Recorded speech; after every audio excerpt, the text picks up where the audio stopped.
십자가에 못 박힌 예수는 피를 흘리고 서서히 죽어가기 때문에 한 번씩 이제 거친 호흡을 내뱉습니다. 이렇게. 왜냐하면 점점점 의식이 흐려져가는 극심한 고통을 느낍니다. 더군다나 중동의 그 죽을 듯한 땡볕 아래서 온몸에 자신의 그 고통을 다 몸에 받아야 되기 때문에 정신이 순간 아찔아찔해집니다. 그리고 자기 몸이 바짝바짝 말라가는 그와 같은 고통을 느낍니다. 극심한 고통을 느끼게 됩니다. 손과 발에 박혀있는 이 못 속에서 피가 이렇게 막 흘러서 나오면서 엄청난 고통을 느끼죠. 더군다나 예수님 같은 경우에는 머리에 가시면류관을 쓰셨으니까 그 피가 이 간잔호를 통해서 흐르고 이마를 흐르니까 이 피눈물이 나죠. 우리가 여름에 한참 운동하고 난 다음에 눈이 그 땀으로 인해서 범벅이 돼서 따가워서 눈도 못 뜨는데 예수님 핏물이 들어가니까 얼마나 그 쓰라리고 아프셨겠어요. 눈도 제대로 못 뜨는 그와 같은 극심한 고통을 당합니다. 예수님이 십자가에 못 박히신 시간은 우리 시간으로 오전 9시부터 오후 3시입니다. 자, 오늘 45절 먼저 같이 읽습니다. 제6시로부터 온 땅에 어둠이 임하여 제9시까지 계속 되더니 아멘. 제6시는 우리 시간으로 낮 12시입니다. 중동의 낮 12시 같으면 가장 뜨거운 날씨죠. 교회를 핍박하고 예수 믿는 자를 옥에 잡아 넘기고 죽이기 위해서 다메섹까지 공문을 받아들고 갔던 바울 일행이 낮 12시에 예수님을 만나고 그 뜨거운 태양빛보다 더 밝은 예수님의 그 영광을 보고는 눈이 멀어버리지요. 그리고 사도 바울이 꼬꾸라집니다. 근데 이상하지 않습니까? 낮 12시부터 오후 3시 같으면 가장 밝을 때입니다. 우리 시간으로도 가장 밝을 때죠. 그런데 성경에 잘 보십시오. 무엇이 임했다고요? 온 땅에 어두움이 임했다. 왜 가장 밝은 시간에 온 땅에 어두움이 임합니까? 예수님이 탄생하실 때 보면 그 한밤중에도 베들레헴 그 하늘 위에 별빛이 빛났습니다.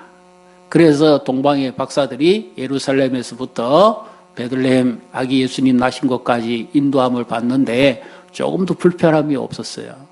그런데 예수님이 십자가에 달리신 이 시간에는 오히려 가장 밝은 낮 시간임에도 불구하고 온 땅이 오히려 어두워졌다. 어두움이 계속되고 있었다. 어두움이 임했다. 이렇게 표현하죠. 임했다. 이것은 자연적인 어두움이 아니라는 뜻이죠.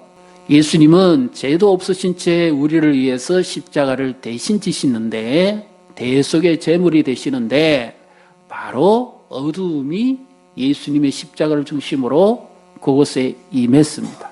앞을 구분하지 못할 만큼 완전히 어두움입니다. 이 어두움은 무엇을 상징할까요? 하나님의 진노, 심판, 형벌 이것을 죄인인 우리에게 쏟아져야 되는데 예수님이 지금 대신 십자가 위에서 받으시는 겁니다. 그래서 예수님이 온 죄악과 죽음으로 가득 찬 이 땅을 살리시기 위한 생명의 빛으로 오셨다 하는 것을 나타내시기 위함이죠. 예수님이 십자가에 달리시는 동안에 점점 어두워지니까 예수님이 오실 때는 밤에도 빛났습니다. 세상에 빛이신 예수님이 지금 죽어가시니까 온 땅에 어둠이 임합니다. 우리도 예수님을 벗어나면 사리 분별을 못합니다. 이 말은 지식이 없다는 말이 아니라 영적으로 둔감해집니다. 하나님의 은혜의 빛이 우리에게 임해야만 우리가 참된 믿음의 생활을 할 수 있고 하나님을 기쁘시게 하는 삶을 살아갈 수 있다는 사실을 믿으시기를 바랍니다. 그리고 이 심판은, 이 어두움은 사실 내 위에 떨어져야 돼요. 죄와 악이 가득한 이 세상이. 그런데 예수님의 몸에 심판을 대신 받으시는 겁니다. 그래서 예수님이 대속의 제물이 되시는 거죠. 십자가의 그 의미는 우리가 생각하는 것보다 더 엄청난 진리가 담겨져 있습니다. 우리는 끝까지 십자가를 붙들고 있습니까? 나는 십자가에 달리신 예수님을 만난 적이 있습니까? 이 말은 내가 구원받았느냐 이 물어보는 게 아닙니다. 정말 나는 예수님을 십자가에 달린 예수님을 만난 적이 있느냐? 자, 이제 46절을 같이 읽습니다. 제 9시점에 예수께서 크게 소리 질러 이르시되 엘리 엘리 라마 사박다니 하시니 이는 곧 나의 하나님 나의 하나님 어찌하여 나를 버리셨나이까 하는 뜻이라. 아멘. 제 9시점이면 이제 오후 3시쯤을 말씀하고 있습니다. 십자가에 달리신 예수님은 6시간 만에 운명하시는데 가장 극심한 고통에 이르렀을 때 예수님의 입에서 소리가 나왔습니다. 어떤 엘리 엘리 라마 사박다니 이는 곧 나의 하나님 어찌하여 나를 버리셨나이까 하는 뜻입니다. 십자가에 달린 예수는 고통에 못 이겨서 막 욕설을 하거나 저주를 합니다. 심지어 예수님 옆에 있었던 좌우편의 강도들은 당신이 네가 만약에 하나님의 아들 메시아이거든 내려와서 너와 우리를 구원해보라는 것은 절대 신앙 고백이 아니에요. 그것은 그만큼 그 고통에 못 이겨서 그들이 막 저주를 하는 겁니다. 욕설하는 거예요. 그런데 그 누구나 욕설하고 저주를 하고 고통에 못 이겨서 괴로워하는 그 순간에 예수님은 죽어가시면서 자신은 죄도 없으신데도 죄값을 대신 지시고 가시는 그 순간에도 오히려 예수님은 하나님의 말씀을 되새깁니다. 얼마나 놀랍습니까? 시편 22편 1절 한번 보여주세요. 예수님이 이 말씀을 한 의미가 어떤 의미인지. 시편 22편은 다윗이 그의 가장 극심한 고통과 아픔 속에 있을 때 하나님께 호소했던 탄원의 시입니다. 같이 읽습니다. 내 하나님이여 내 하나님이여 어찌 나를 버리셨나이까 어찌 나를 멀리하여 돕지 아니하시오며 내 신음소리를 듣지 아니하시나이까. 이때 다윗의 형편이 어떻는가 하면 겹겹이 자기를 죽이려고 하는 무리들이 있었어요. 심지어 자기 아들에게조차도 버림을 받습니다. 왕위를 찬탈하고 압살롬이 그 아버지가 왕임에도 불구하고 죽이려고 하는 겁니다. 그리고 자기를 도와줄 자가 없어요. 왕궁이 아닙니다. 광야입니다. 거기서 다윗이 하나님께 부르짖고 하나님을 찾지만 하나님조차도 대답조차도 하지 않는 신음소리가 어떤 소리죠? 그 소리를 듣지 아니하시나이까. 그러니까 하나님마저도 마치 자기를 버린 듯한 절망적인 상황입니다. 그때 하나님께 다윗이 지금 계속해서 내 하나님이여 내 하나님이여 이렇게 하나님을 찾으면서 하나님께 부르짖고 있습니다. 다윗이 심지어 어떻게까지 고백합니까? 시편 27편 10절을 보면 내 부모는 나를 버렸으나 사울에게 쫓기고 반역이 생기고 어려운 일을 겪을 때 부모조차도 자기를 보호해 줄 수 없어요. 내 부모는 나를 버릴지라도 할 수만 있으면 부모가 자녀를 보호하고 품으려고 그러죠. 어떤 희생이라도 지불하려고 그러죠. 그런데 그 순간만큼은 마치 하나님께도 버림받은 듯한 고통을 느끼고 있습니다. 내 부모는 내게 아무 도움이 안 돼. 내 부모는 나를 버릴지라도 여호와는 나를 영접하시리다. 마지막까지 다윗의 소망은 하나님께 있습니다. 자기를 반역하고 자기를 배신한 자를 저주하지도 아니하고 욕설하지도 아니하고요. 오직 소망을 하나님께만 둡니다. 우리의 소망은 어디에 있습니까? 우리는 무엇을 의지하고 살아가고 있습니까? 예수님이 이 마지막 순간에 예수님께서 어떤 고통 속에서 이렇게 고백을 하십니다. 왜 평상시 같으면 예수님이 주기도문에서 기도를 가르치실 때도 하늘에 계신 우리 아버지여 이렇게 기도하라고 하셨는데 여기서는 나의 하나님 어찌하여 나를 버리셨나이까 이렇게 탄원하실까요? 여기서도 나의 아버지여 어찌하여 나를 버리시나이까 이렇게 하는 것이 맞지 않아요? 근데 예수님이 왜 나의 하나님 이렇게 탄원을 하십니까? 예수님이 십자가에서 달려서 대속의 제물이 되실 때는 하나님 아버지가 그 아들이시라도 버리신다는 것을 지금 말씀하고 있습니다. 죄인을 대신해서 죄값을 짊어지고 십자가에 달리신 예수님은 그 아들이시라도 버림을 받아야만 합니다.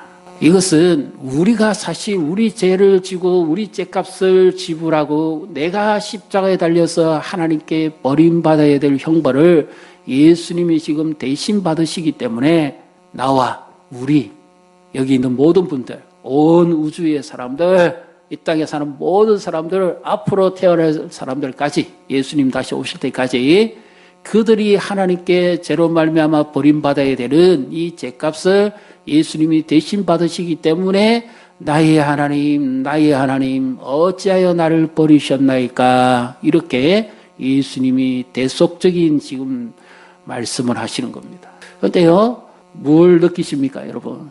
제가 이 말씀을 생각해 보면서 너무 눈물이 나고 정말 회개가 일어나는 게 있어요. 뭡니까? 예수님은 남은 욕하고 저주할 정도로 고통스러운 가운데서도 무엇을 의지하고 있죠? 하나님의 말씀을 의지하고 계십니다. 그 십자가에서 입도 벌리기 어려운데 예수님은 하나님의 말씀을 의지하고 있습니다. 우리는 하나님 말씀을 어떻게 가까이 하고 계십니까? 오늘 나를 붙들어주는 말씀은 뭡니까? 지난 한 주가 자랑할 것은 예수 그리스도와 그의 십자가밖에 없다 그러는데 우리의 삶은 무엇이었습니까? 십자가를 묵상해 보셨습니까? 하루에 10분이라도 5분이라도 나를 일으키고 나를 변화시키고 나를 회복시키는 그 능력의 십자가, 나무 형틀이 아니죠. 금박으로 빈 금속 십자가가 아니죠. 예수님이 나를 대신해서 십자가 고통을 받으신 그 은혜를 생각해 보셨냐, 그 말입니다. 우리는 한 주 동안 무엇을 자랑하고 사셨습니까? 그 십자가입니다. 그 예수님이 하나님의 말씀을 지금 그 극심한 죽음의 고통 속에서 되새기고 계시다는 거죠. 예수님이 탄생하실 때 구약에 보면 이미 예수님 탄생 기사에 대한 예언의 말씀이 많이 나옵니다. 그리고 예수님이 사역하실 때 가는 말씀도 많이 나옵니다. 이사야서에도 그렇고 여러 말씀이 많이 나옵니다. 그런데 예수님이 그 많고 많은 말씀 가운데 시편에, 다윗이 쓴 시편 22편에 이 상황 속에서 있는 1편 말씀을 예수님이 십자가에서 외우고 계셨다. 그 말씀을 붙들고 계셨다. 이것은 예수님이 평상시에 얼마나 말씀을 사랑하시고 말씀을 가까이 하셨는가 하는 것을 보여주는 말씀이죠. 그 말씀이 고난과 고통 가운데 있는 우리에게 어떤 힘과 위로를 줄까요? 자, 이제 계속해서 몇 절을 읽어보겠습니다. 내가 노하여 맹세한 바와 같이 그들은 내 안식에 들어오지 못하리라 하였느니라. 형제들아, 너희는 삼가 혹 너희 중에 누가 믿지 아니하는 약한 마음을 품고 살아계신 하나님에게서 떨어질까 조심할 것이요. 오직 오늘이라 일컫는 동안에 매일 피차 건면하여 너희 중에 누구든지 죄의 유혹으로 완고하게 되어지 않도록 하라. 14절, 우리가 시작할 때에 확신한 것을 끝까지 견고히 잡고 있으면 그리스도와 함께 참여한 자가 되리라. 아멘. 이 말씀은요, 배경이 좀 필요합니다. 왜냐하면 하나님께서 모세를 통해서 약속하셨고 여호수아에 약속하신 가나안 땅에 들어가게 됩니다. 그런데 그들이 하나님의 말씀에 불순종함으로 하나님께서 약속하신 그 안식을 부분적으로만 경험하다가 다 잃어버립니다. 말씀을 끝까지 지키지 않았기 때문에. 그래서 하나님께서 그들에게 때에 맞도록 우로를 내리고 농사가 잘 되게 해주고 소출이 풍성하게 해주고 안식하고 기쁨으로 누리며 하나님께 영광을 돌리도록 살도록 하신 것이 막혀버립니다. 이것처럼 우리는 새 언약 안에 있습니다. 예수 그리스도가 나를 대신해 죽으시고 십자가 지시고 내 고난 다 받으시고 우리를 위해 구원하신 그 은혜의 언약 안에 있는데요, 우리도 역시 마찬가지입니다. 이 하나님의 말씀을 끝까지 붙들지 않으면 우리에게 무엇이 없을까요? 안식이 없습니다. 고난과 어렵고 힘든 일 가운데 말씀을 의지하지 않으면 평안이 내게 주어지지 않습니다. 그냥 내 힘으로 견뎌보는 거예요. 주님이 나의 소망이 되야 되는데 내 노력으로서 극복해 보려고 하는 거죠. 내 끈기로, 내 열정으로 그것을 대신해 보려고 합니다. 허덕거립니다. 그럴수록 안식이 없습니다. 평안이 없습니다. 그래서 말씀을 멀리하지 마라 그 말입니다. 이 교훈이 나오죠. 끝까지 붙잡고 끝까지 견뎌야 된다는 거예요. 이것이 그리스도와 함께하는 삶입니다. 그대 몸은 어디 있으나 십자가 붙들고 있는가? 십자가 나무 형태를 붙들라는 게 아니죠. 누구를 의지하라는 말입니까? 하나님의 말씀이고 날 대신해서 죽으신 그 주님의 십자가 그 은혜를 끝까지 붙들고 있느냐 그 말이죠. 그 능력이 나에게 안식을 주는 겁니다. 돈이 안식을 주는 게 아니고. 그래서 하나님의 말씀이 중요합니다. 이 말씀을 힘들어도 어려워도 아파도 끝까지 견디는 자에게 하나님이 그 순간순간마다 그에게 말씀을 통해서 무엇을 주신다고요? 안식을 주시는 겁니다. 위로를 주시는 거예요. 평안을 주시는 거예요. 근데 우리는 바쁘다고 말씀 안 했습니다. 피곤하다고 말씀 안 했습니다. 어렵다고 말씀 안 했습니다. 답답하다고 말씀 안 했습니다. 그러면 오히려 무엇이 우리에게는 없습니까? 하나님께서 나에게 말씀을 통해서 주시고자 하는 안식과 힘을 얻지 못합니다. 예수님은 죽어가시는 그 순간에도 십자가에서 하나님의 말씀을 의지했습니다. 예수님이 십자가에 달리도록 했던 것은 로마 군병이 박았던 못이 아니고요. 쇠못도 아니고 제수를 꽁꽁 묶어서 달아 올렸던 그 끈도 아닙니다. 예수님이 십자가에 달리도록 했던 유일한 것은 바로 하나님의 말씀이었습니다. 그 말씀이 십자가를 붙들게 한 거예요. 그래서 우리도 하나님의 말씀을 가까이 해야 됩니다. 힘들어도 어려워도 아파도 사람이 나를 도와주지 못한다 할지라도 심지어 하나님마저 나를 버렸다고 생각될지라도 돈이 나를 버렸다고 할지라도 누구는 우리를 버리지 않습니까? 하나님은 나를 결코 버리지 않습니다. 믿습니까? 옆에 분 모시고 같이 하십시다. 하나님은 당신을 결코 버리지 않습니다. 떠나가지도 않습니다. 이 믿음으로서 그 어려움과 힘든 상황을 견뎠다고 말이죠. 히브리서 13장 한번 보여주십시오. 같이 읽습니다. 돈을 사랑하지 말고 있는 바를 족한 줄로 알아라. 그가 친히 말씀하시기를 내가 결코 너희를 버리지 아니하고 너희를 떠나지 아니하리라 하셨느니라. 아멘. 사람은 돈에 의해서 버림받는 경우가 굉장히 많습니다. 오늘날 정치나 경제나 우리가 살아가는 모든 가정사회도 보십시오. 돈으로 말미암아서 버림받는 경우가 굉장히 많습니다. 형제지간에도 친구지간에도 돈 때문에 마음 상하는 정도가 아니라 두 번 다시 보고 싶지 않은 경우가 있어요. 또 주인과 점주와 종업원, 그 다음에 노사, 그렇죠? 더 나아가서 집주인과 세입자, 더 나아가서 이웃과의 관계, 이 모든 것이 우리는 물질이 필요한 사회 속에서 살아갑니다. 이 물질 때문에 원수가 되고 물질 때문에 사람을 배신하고 물질 때문에 버림받는 경우가 굉장히 많습니다. 오늘 우리가 살아가는 현실도 마찬가지 아닐까요? 우리가 살아가는데 재정적인 필요가 있어야 됩니다. 그런데 이 초대교회 당시에 성도들은 이 고통과 그 극심한 궁핍 속에서도 그들이 끝까지 믿음을 지키고 예수님을 따라갈 수 있었던 것은 바로 그 다음에 나오는 말씀입니다. 어떤 말씀이죠? 돈을 사랑하지 말고 있는 바를 족한 줄 알 뿐만 아니라 신이 말씀하시기를 내가 결코 너희를 버리지 아니하고 너희를 떠나지 아니하리라는 이 말씀입니다.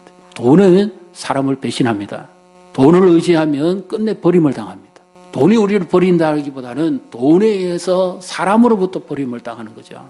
그런데 하나님은 내가 너를 결코 버리지도 아니하고 떠나지도 아니할 것이다. 이렇게 말씀하십니다. 그래서 그들이 그 어렵고 힘든 상황 속에서도 끝까지 믿음을 지킬 수 있었던 능력은 물질의 힘이 아니라 하나님을 의지했기 때문입니다.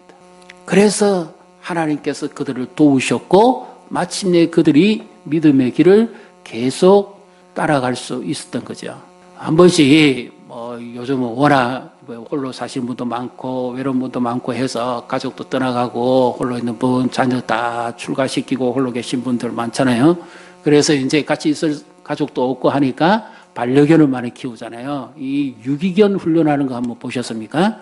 한번 사람에게 버림받아졌던 이 유기견들은 그들을 보호하는 사람들이나 아니면 이 방에서 다시 그들을 가족처럼 키우려고 하면 굉장한 그 시간이 필요합니다. 왜? 한번 버림받았기 때문에, 상처가 있기 때문에 쉽게 다가오지를 않았습니다. 첫째, 두려워하고 떱니다.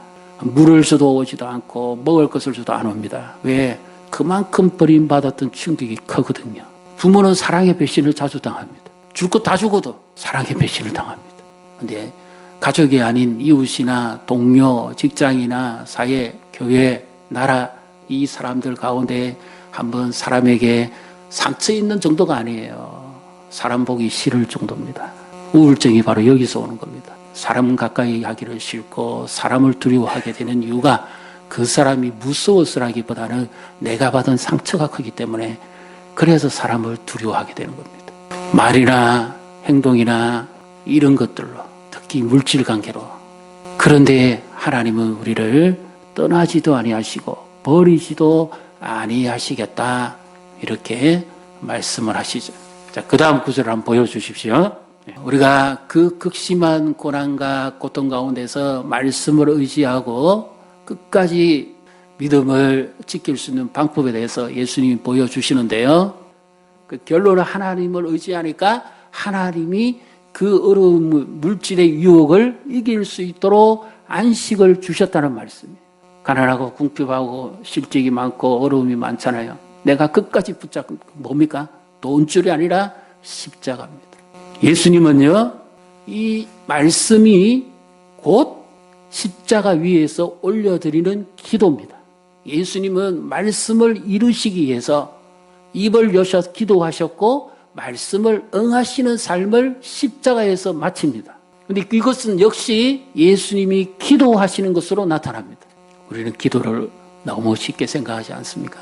예수님은 마지막 순간까지 기도하시고 하나님의 뜻이 이루어지기를 원하셨습니다. 주기도문에서 예수님이 가르쳐주신 그 교훈이 바로 예수님 자신의 생애요 기도였습니다.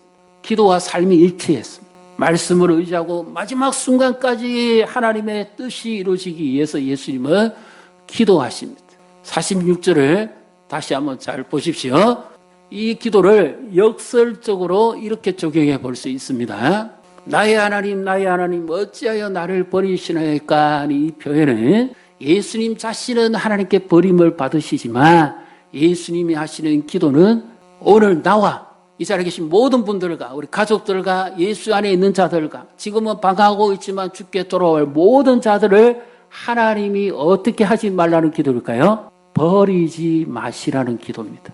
내 믿음이 부족하고 때로는 우리가 범죄하고 넘어지고 실수하고 끼어져도 예수님은 마지막까지 기도하시기를 내 아버지여 그렇게 하시지 않고요. 하나님께 버림받지 않게 해달라고. 그래서 영원히 함께하게 하시도록 하기 위해서 예수님이 이 기도를 하시는 겁니다. 하나님께 버림받는 것보다 무슨 게 있을까요? 사람에게 버림받는 것도 무서운데 그렇게 고통스러운데 하나님께 버림받는다. 상상이라도 됩니까? 내가 아무리 기도해도 하나님 듣지 않으셔요. 마치 하나님 버리신 것 같아요. 내가 아무리 인내하고 기다려도 하나님이 응답하시지 않습니다. 하나님 날 버리신 것 같습니다. 그보다 절망적인 상황이 있습니까? 가장 끔찍한 고통이 바로 하나님께 버림받는 겁니다. 그래서 예수님은 이 기도를 하시는 겁니다. 오늘 우리가 하나님께 버림받지 않도록, 그리고 역설적으로 뒤집으면 영원히 예수님이 하나님과 함께 하도록 하기 위해서 이 기도를 하신 거죠. 마태복음은요, 예수님 탄생기사에도 임마누엘이고 예수님 부활 성천하실 때도 임마누엘입니다. 그런데 그 말씀을 이루는 가장 정점에 어디 있는가 하면 바로 십자가가 있습니다. 예수님이 영원히 하나님과 우리가 함께 하시도록 하기 위해서, 버리시지 않도록 하기 위해서 이 기도를 하시는 거거든요. 사도 바울도 그의 사역과 복음을 위해서 선교하고 수고하다가 엄청난 고난과 어려움을 당하죠. 고린도후서 12장에 보면 유대인이 정한 40의 하나 감암매를 몇 번이나 맞고 여러 날 빛을 보지 못하고 항해길로 오르고 감옥에 갇히기도 하고 굶주리기도 하고 강도의 위협과 도적의 위협과 물길의 위협과 온갖 어려움을 다 당합니다. 심지어 나중에는 사도 바울을 무시합니다. 고린도 교회 같은 경우는 저는 사도도 아니다, 이상하다, 무시까지 합니다. 그랬던 그 모든 것들을 이기고 견뎌낼 수 있었던 비결은 자기에게 있지 않다는 겁니다. 자, 우리 이제 고린도후서 4장을 한번 보여주십시오. 고린도서 4장 같이 읽습니다. 몇 절을. 우리가 이 보배를 질거래 쇠 가졌으니 이는 심히 큰 능력은 하나님께 있고 우리에게 있지 아니함을 알게 하려 함이라. 계속했어요. 우리가 사방으로 우겨쌈을 당하여도 사이지 아니하며 답답한 일을 당하여도 낙심하지 아니하며 구절여 박해를 받아도 버림받지 아니하며 거꾸로 뜨림을 당하여도 망하지 아니하고 우리가 항상 예수의 죽음을 몸에 짊어짐은 예수의 생명이 또한 우리 몸에 나타나게 하려 함이라. 아멘. 잘 보십시오. 9절에 어떻게 되어 있죠? 우리가 버림받지 아니하며. 가장 두렵고 힘든 것이 그 어떤 사건보다도 사도 바울을 가장 힘들고 두렵게 하고 무섭게 했던 한 사건이 나옵니다. 그것이 고린도후서 1장 8절 9절입니다. 같이 읽습니다. 형제들아, 우리가 아시아에서 당하는 환난을 너희가 모르기를 원하지 아니하노니 힘에 겹도록 심한 고난을 당하여 살 소망까지 끊어지고 우리는 우리 자신이 사형 선고를 받은 줄 알았으니 이는 우리로 자기를 의지하지 말고 오직 죽은 자를 다시 살리시는 하나님만 의지하게 하심이라. 아멘. 사도 바울에게 가장 잊지 못하는 사건이 있어요. 에베소, 그러니까 아시아는 그 당시 에베소를 중심하죠. 그때 데메드리오라는 사람이 소동을 일으킵니다. 사도 바울이 전한 복음은 우리 장사를 망하게 한다. 왜? 그들이 우상을 만들어 팔아. 지금도 에베소 또 이 그리스 가보면 아테미 신상 파는 데가 있습니다. 그 신상으로 업을 했던 사람들입니다. 그냥 장사했던 정도가 아니라 비즈니스를 했던 사람들입니다. 그만큼 크게 했습니다. 근데 이들이 망하게 생겼어요. 왜? 사람의 손으로 만드시는 신이 아니라고 바울이 전했거든요. 그래서 이들이 복음을 거부해서 그런 것이 아니라 자기들의 장사가 안 되니까 사도 바울을 잡아서 죽이려고 그랬던 거예요. 그래서 이 무리들에게 잡혀가지고 한마디면 사도 바울이 자기 몸이 갈기갈기 찢기는 듯한 그런 고통을 느낄 뻔했습니다. 그때 바울의 이 표현이 나는 살 소망이 끊어졌다. 여기서 죽는다. 아무도 도와줄 자가 없다. 그때 내 자신을 의지하지 않았고 죽은 자를 다시 살리시는 하나님, 그분을 의지했고 예수님이 십자가에서 버리지 아니하시겠다 하는 그 말씀을 의지함으로 그가 그 자신을 이겨낼 수 있었다는 겁니다. 그리고 나중에 하나님께서 성경에 보면 서기관 한 사람이 그 무리들을 시위를 진압합니다. 재판할 때도 있고 고발할 때도 많이 있는데 왜 하필이면 이날에 와서 이 난리를 치냐. 이건 불법이 되니까 로마 당국에 의해서 오히려 정치적 탄압을 받을 수 있으니까 다 흩어져라 그러고 흩어 보내버립니다. 하나님께서 마지막까지 붙잡고 하나님을 의지하니까 하나님이 살 소망이 떨어져 그 순간에 이기게 하시는 거죠. 유명한 오페라가 있죠. 지선상의 아리아라고 아십니까? 아주 신금을 울리는 바이올린 연주가 나옵니다. 바이올린의 가장 마지막 현 지선입니다. 이 한 줄을 가지고만 연주를 하는 겁니다. 어떤 사람이요, 자기 인생에 있어서 돈줄도 떨어지고 사람도 떠나가 버리고 없고 환경도 안 좋고 모든 것이 막혔습니다. 마지막에 붙잡고 있는 것이 바로 한 줄입니다. 지선. 뭡니까? 이것으로서 아름답게 연주를 합니다. 너무너무 금색이 좋습니다. 신금을 울립니다. 우리가 붙들어야 될 마지막 줄이 뭐죠? 돈줄도 아니고 인맥도 아니고 환경도 아니고 마지막 줄이 뭐죠? 십자가입니다. 이 십자가를 붙들면 지선상에 그 아름다운 아리아가 흘러나오는 것처럼 주께서 우리의 인생을 멋지게 연주하실 겁니다. 아름다운 작품이 나올 겁니다. 십자가를 붙드십시오. 끝까지 나는 십자가 붙들고 있는가? 이것이 나를 살리는 능력입니다. 이것이 나를 회복시키는 능력입니다. 매일매일 십자가를 묵상하십시오. 내가 마지막 붙잡아야 돼. 자식도 아니요, 돈도 아니요, 인맥도 아니요. 예수님의 십자가. 그것을 붙들 때 하나님 나를 연주합니다. 멋진 걸작품이 나올 겁니다. 아름다운 생애, 이 고난을 이기고 승리하시기를 주님의 이름으로 축복합니다.